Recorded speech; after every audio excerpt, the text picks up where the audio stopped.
예, 더불어민주당 조승래입니다. 12월 3일 있었던 이제 계엄은 제가 그때 계엄 해제 의결을 국회에서 하고 제가 브리핑을 하면서 이렇게 얘기한 적이 있어요. 윤석열 대통령의 친위 쿠데타는 국민과 국회에 의해서 진압됐다. 이렇게 제가 표현한 바 있습니다. 그런데 최근에 윤석열 대통령 측에서 이렇게 얘기를 해요. 이거는 뭐 그냥 아무 일도 없었기 때문에 실패한 쿠데타다. 실패한 쿠데타는 처벌할 수 없다. 이런 논리예요. 과거 옛날에 12.12 군사반란에 대해서 95년도 검찰이 성공한 쿠데타는 처벌할 수 없다. 이런 논리를 들고 나온 적이 있었거든요. 근데 완전히 또 반대의 경우에 또 실패한 쿠데타는 처벌할 수 없다. 직무대행께서 이 주장에 대해서 좀 동의하기 어렵죠?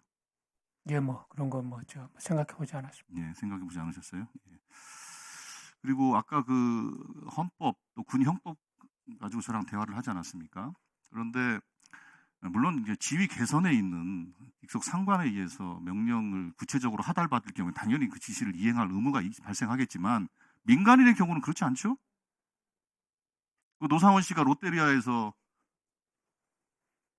현역 군인들을 불러 모아놓고 지시를 하더라고 하는 것은 그거는 적법한 명령이 아니죠? 예, 그건 적법하지 않습니다. 네, 그런데 어떻게 그런 일이 가능하다고 보십니까?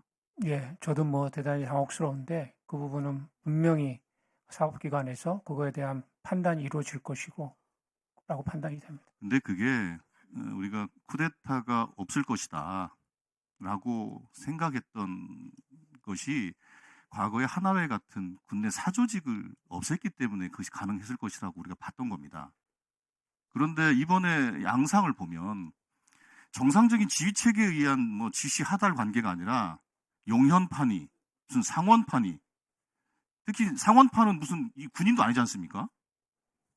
그러니까 사조직에 의해서 이런 지시와 명령이 이행됐기 때문에 상당히 심각한 거예요. 그래서 제가 보기에는 장관 직무대행께서는 앞으로 군이 정상적으로 작동하기 위해서 군대 내 혹시 여전히 사조직 같은 것들이 있는지 연고나 지역 뭐 학벌 이런 거에 의해서 어떤 사조직이 있는지 사실 그런 걸 좀 파악할 필요성이 있어 보이거든요. 어떻게 생각하십니까?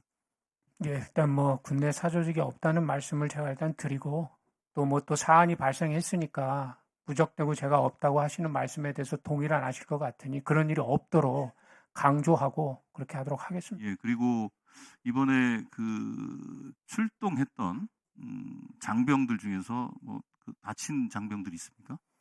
예, 아무튼 물리적으로 뭐 다친 장병은 없는 거로 알고 있고 약간 심리적인 치료를 요하는 인원이 있어서 조치를 하고 있습니다.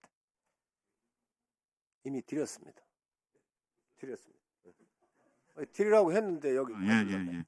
그런데 오늘 윤석열 대통령 헌재에서 비상계엄 당시에 군인이 시민에게 폭행을 당했다. 이렇게 대놓고 거짓말을 해요. 제가 목격한 장면은 군인들을 보호하는 거였어요. 어떻게 이렇게 대놓고 거짓말을 합니까, 이게?